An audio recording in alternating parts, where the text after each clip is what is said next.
Oh, yeah. You have a paper? Yes. You are geared. The other time when we started, it was already on, so we are talking. Yes, now it's not. Gary, we are recording there.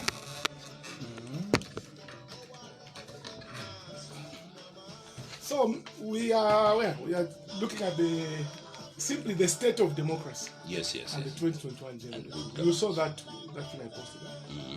So that is exactly what we're looking at as we go to the elections, because there's so much talk now. If it's too powerful, is what we can start. It's good that you're extremely powerful. And that's good for democracy. Okay, we can. You have started recording? Yes, okay. Yes, I will come back. I will come back after some minutes. After some minutes, come back, but inform Hamid that you're going out in case. Okay. I can start?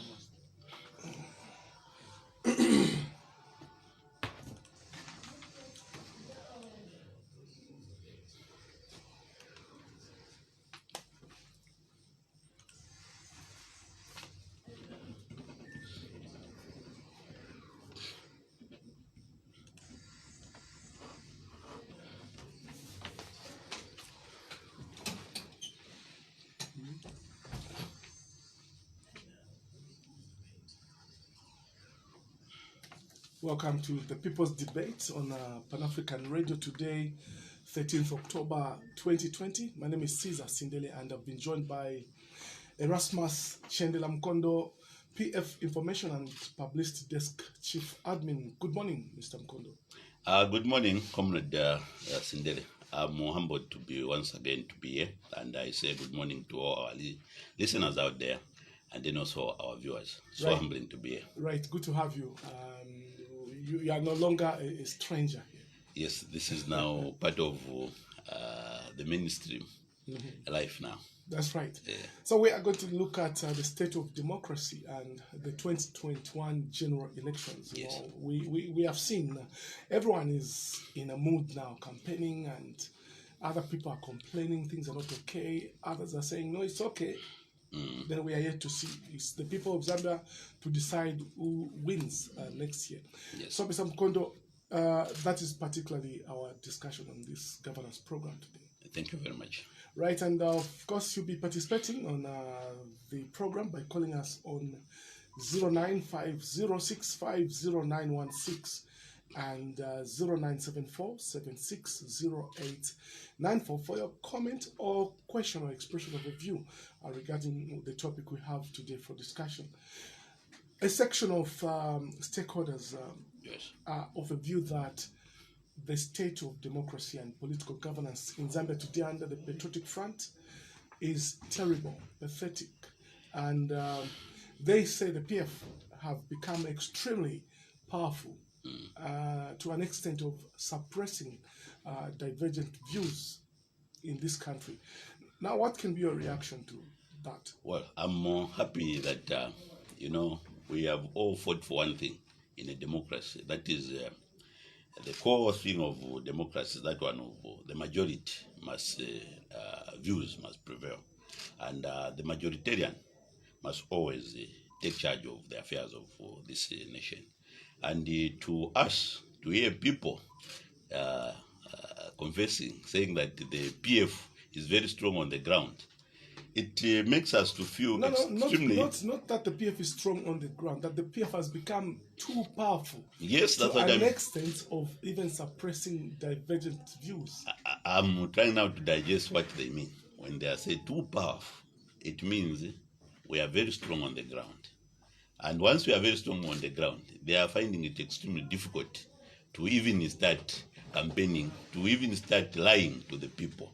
Because people have seen what has made the Patriotic Front to be extremely powerful. It's because everybody is able to see the developmental infrastructure that we have been putting across this nation. You know, when we started in 2011, when our late President Michael Sata talked about working out to work flat out, this is what he meant. So today, where we're coming from, we are almost in 2014, almost breaking in two pieces. But today, We are extremely happy when we hear such testimony, when people are saying the Patriotic Front has become too powerful. It's And not that we are powerful, but we have put the right arsenals for everybody. We have leveled the political playing field for everyone, especially if you look from where we're coming from, 2011 to where we are.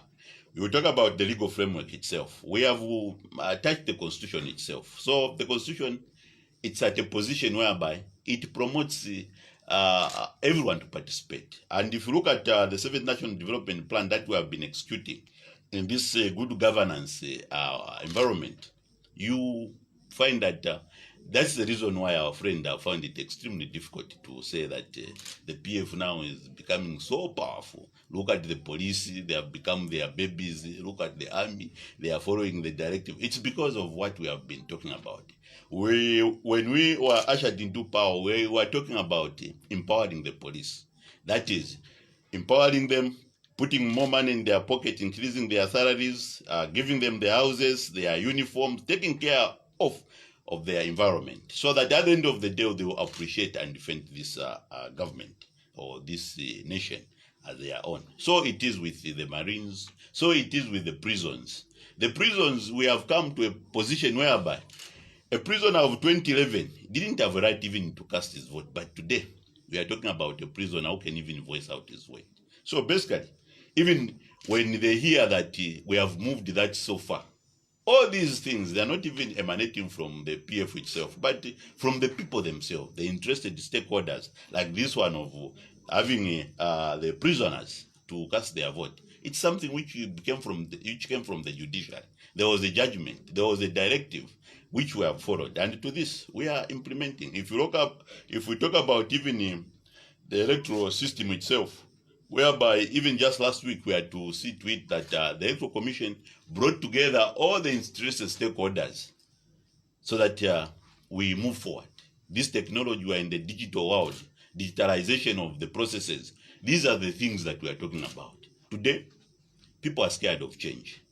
The Electoral Commission is talking of let's get on a new platform that is involving everybody, so that at the end of the day, we remove the primitivity of having those registers, which are a lot of hindrances when it comes to interacting with the voter themselves, and then how to know the tallying system itself. So basically, for us as the Patriot Front, it has been very simple. The other thing is why you keep on hearing all these other voices, because we are the first government to govern this nation with social media on our side. So social media, it could be doing something positive or negative on our side, but what it is with us, the Patriotic Front, to champion digitalization, to champion dialogue, to champion debates. This is the reason why we have put across 1,009 mats, telecommunication mats, so that anyone can voice his voices from remote areas like Mugubudu,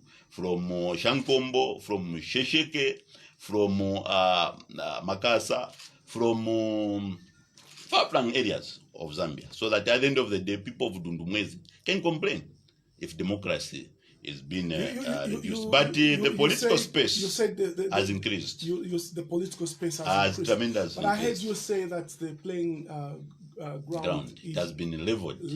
If it has ever been, since we came if it has into been power. leveled, why are other interest groups crying foul that you are not giving them opportunity to mobilize?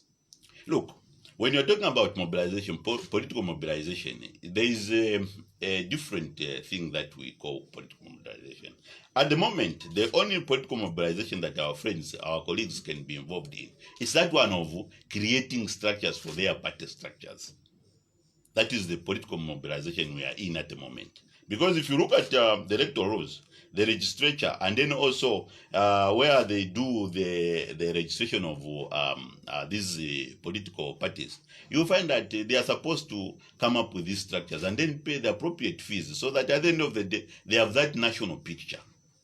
So, creating political structures and that of trying to come out and do open campaigns, it's different, because that one of doing open campaigns, it's only allowed for 90 days. And for us as a Patriotic Front, been a ruling party. You have seen us across the nation. We have been doing a provincial mobilization, which they themselves they are supposed to also be doing within themselves. But if you see our friends who are coming out, they want to come out to start petitioning, is it complaining, doing what, instead of actually mobilizing themselves. So when you talk about the word mobilization, from what they are asking for an open campaign period to start now. What is important is that we are supposed to have intra-party elections. The meetings, but this, the meetings the PF is holding, from what we are seeing, is as some semblance of a rally or rallies. Why is it easy with you when others also want to do the same? Look, we have had the UPND, they were on the copper belt, they had a funeral. Can I say that was a resemblance of a political campaign? No. They had a funeral at which he was seeing himself making his presence to be felt. There are all these other things that he is supposed to be, which builds the party itself, and I'm not supposed to be educating them. If you look at how Michael Chilufya Sata, when he was in opposition, how he was mobilizing this party, he used to attend the funerals. You would go for church activities. You would go for various stakeholders meeting. We would participate in national matters. But for our friends, this thing that I've listed for you, they have not been doing that. If it means for the first time, I want to even congratulate them over that chair led, the one who passed on. Unfortunately, was the bad. Who are those your friends? Which one? Because the UPND. They are your friends? The other, yes, we are in a democratic dispensation. They are our friends, they are our brothers and sisters. We are of one umbilical cord, and that is Zambia. And I can never treat them as enemies. And the democracy entails that we accommodate other people's views. So they're not my enemies, they're not anything, but we are all interested stakeholders. We are all children of this great country, one Zambia. So I want to congratulate them for having at least, in our strong on the copper belt, a funeral procession, which never had an incident. For the first time it has happened. Not the one which we are witnessing, whereby a coffin will be moving here and there, flying stones, whatever. But this time around, I think that's the way we are supposed to move. And even for him attending that electoral commission of Zambia meeting, where he had expressed his views and concerns. So basically, the political space has increased in Zambia more than before. We are able to talk, and then the other thing is concerning the same mast.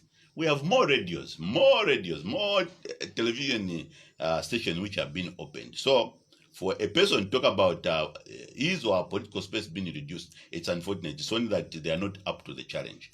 And the people that we are governing today, they have not only increased in terms of the number of population, but also the brains. Social media comes also with that tool of equipping people with the necessary information, at the same time, distorted information.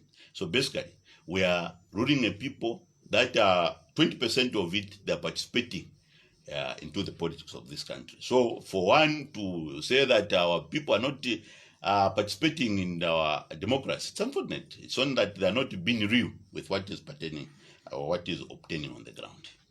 09506509116 and 0974760894, the numbers that should be coming through with your comment or question to the studio guest, Chendela Erasmus Mukondo, PF Information and Publicity Desk Chief Admin. We are discussing the state of democracy and the 2021 general elections. Now let's go to election campaigns. Yes. The PF's campaign in 2011 was premised on giving hope and improving people's lives. Yes. As we speak today, the economy is worst performing. Let's be real. And it's below the sub-Saharan average. Things are not so good economically in this country. Why should Zambians vote for you again when the cost of living is high? Basically, I do not want to start defending ourselves using the things which we already know. One, we have been living in an environment of the El Nino, that is climate change, and the constitution of this republic, one Zambia, recognizes climate change. And for us, we know that we have a people who understand, and these people, they are resilient. And what we are having, for instance, the reason why we are performing below average in the southern region is very simple: the energy itself. talking about the same El Nino, where it is sitting, it's on the energy itself. And we talk about energy. The last time I was coming here, some of these meetings, is it the interviews, they were even halfway. We had to stop because there was no electricity. But as we stand today, we thank God that we had received some rains in between, is it 2019 and 2020. But we are again in another predicament. And that is the COVID environment where we are, which has in fact almost eaten or taken even the little resources that we had. So basically, for us, it's very simple. We have started very brilliantly that starting from 2011, we had promised the people of Zambia that we are going to give them dignity. And I can attest it to you. I talked about the defense wings. Go today to the defense wings of 2011 and the defense wings of today. I can attest to you, a man in uniform today is highly honored today as compared to the man of 2011. And then secondly, a teacher of today is highly honored than that one, a teacher of 2011. The list can go on and on. It's because basically, even if everybody can say this and that, we can still say that what is important is that at the moment, the civil service, which is the engine of this economy, even with the West coming to this West, we have never failed to pay a civil servant a salary. We have been in this predicament for the past close to 8 months. We have been paying the civil servant their salaries. And that's what is cardinal. And that's what it delivers. What drives this service delivery, it's the economic engine, which is the civil service. So when people they are talking about all these other comparatives, it could be in the private sector where they have been hit badly by the COVID-19. They have been hit badly by the energy deficit. But all these issues, we have been addressing them by doing the fundamentals. And, that is one of them. This is it, the energy deficit, which is about sitting around 731 kilowatts. We're going to have the Kafueloa answering that one. And these are projects which has taken us almost 4 to 5 years of busy construction. So we have injected about 3.9 billion into this energy deficit that you have been facing. So come this just December, we are going to give the people of Zambia, we are going to offload on the market about over 300 megawatts on the nation. So basically, with us, I hope you haven't forgotten what you have said on this platform. There was a time when Zambia started experiencing energy deficits. Yes. You promised yourself. Yes, somewhere I remember in September. Yes, just a year ago. Yes, you promised that things would be okay soon, and many months have passed. Yes. Again, you are promising that energy very soon will be of the past. Within 90 days, I'm talking about within 90 days. Why do you like my promise? Listen, promises? My promise last year, I remember very well. I said by first quarter of 2020, road shedding will become history. And we moved in 2020. And we heard the prophets, a lot of prophets were also prophesying, come 2020, from January, December, February, March, whatever, up to December, you are going to be receiving blessing after blessing. But our mind, the way Isaiah 55 has said, that just like the East and the West are away from each other, that's how also the minds of God are away from our minds as humans. We had planned and we had targeted and we had looked at, we had properly laid down the plan. By 31st March, we are going to see the 300 megawatts being unleashed on the Zambian market. You have mentioned 3 months. But unfortunately, in 90 days, you are promising 90 days. Yes. Why do you like 90 days promises as PF? Because it's the same thing which happened in 2011, that you give the people a constitution that will stand the test of time in 90 days, which never occurred. Listen. Why continue with the same promise? 90 days, it's very symbolic because from the agriculture point of view, the maize that we plant, within, you saw the sower sows the seed.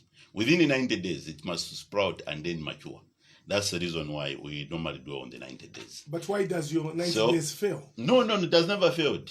It has never failed. The 90 days always has produced results, and in some cases even beyond what we have expected.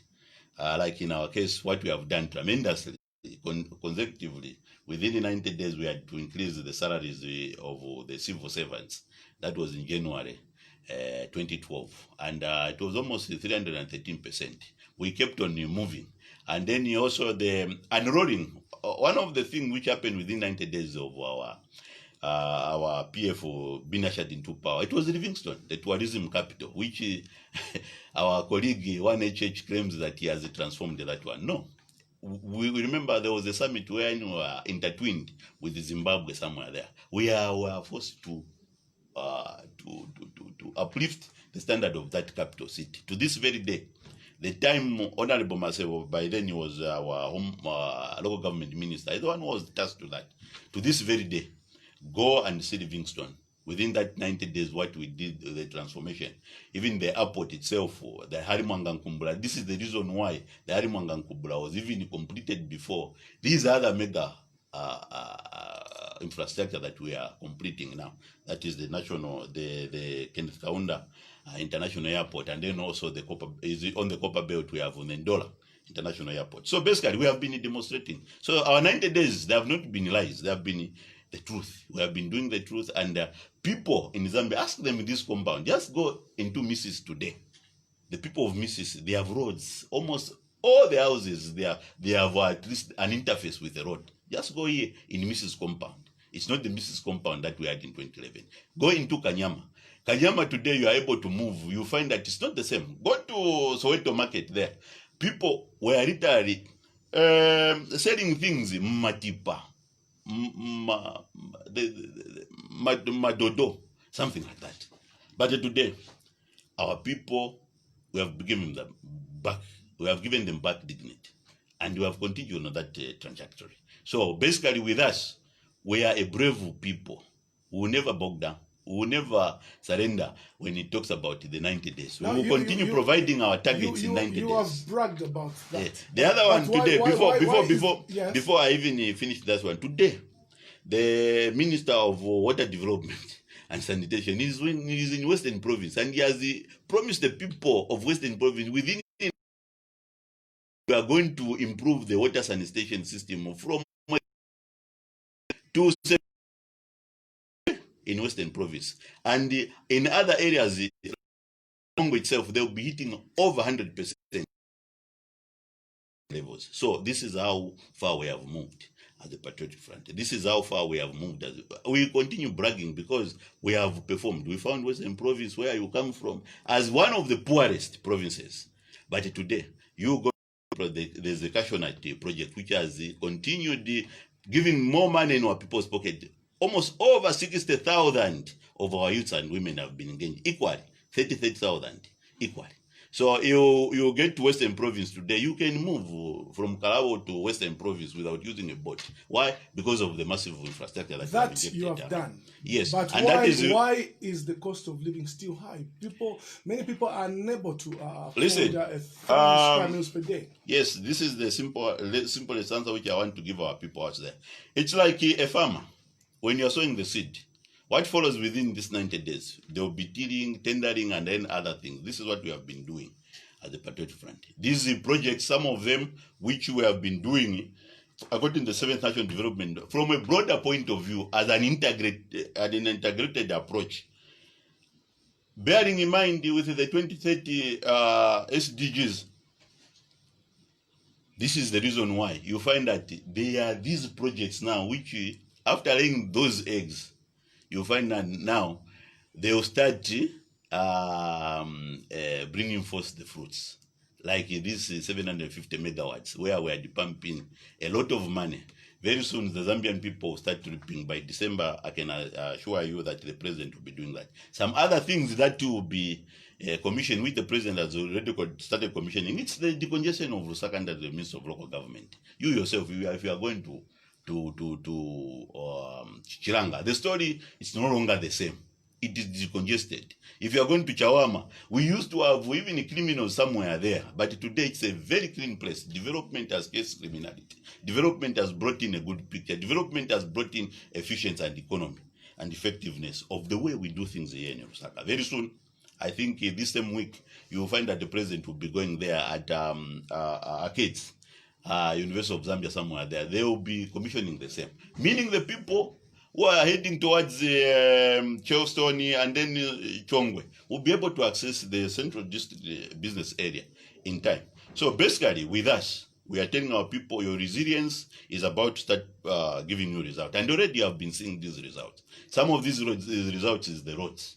The roads that we have been constructing across the nation, dotted across the nation. We have almost 16 new districts that we have built across the nation. And they have employed a lot of our people across the nation. So basically, out of 116 districts, we have continued building civic centers. We have continued making our people closer to technology. So these are some of the things that people start reaping. And as we fully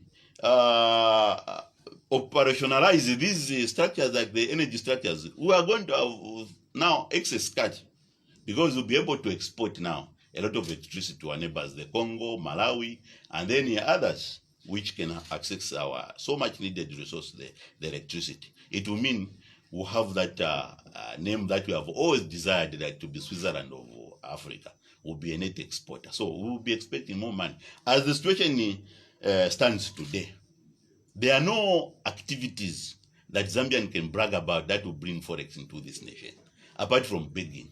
Apart from asking, no, can you contract more loans so that we do this and that? But that scenario is coming to an end, because we are going to have our own infrastructure that will be bringing in more money into our pockets. And that, among them, it's the KKIA, the Kenneth Kaunda International Airport, and then in the Ndola International Airport. And then among them, you saw the state of art, this one, which is almost 95% complete. Is it 98 complete, the military hospital?